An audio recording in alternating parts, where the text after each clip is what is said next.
আমি আয়াতে কারিমা তেলাওয়াত করেছি, এই আয়াতের আলোচনা করব। আল্লাহ তাবারাক ওয়া তাআলা ইরশাদ করেন, সুবহানাল্লাযী আসরা বিআবদিহি লাইলান মিনাল মাসজিদিল হারাম।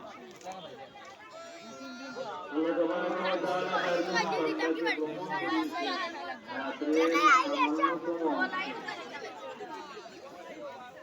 এই আয়াতের আলোকে মেরাজের আলোচনা করব না।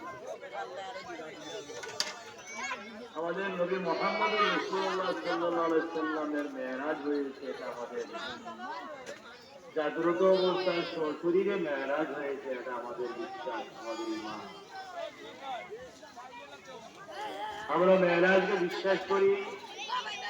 আল্লাহ তাবারাক ওয়া তাআলার দরবারে আল্লাহ তাবারাক ওয়া তাআলা তার হাবিবকে নেবেন, রব্বুল আলামিন দেশে নিলেন, রাত্রিকালীন সময়টাকে দেশে নিলেন।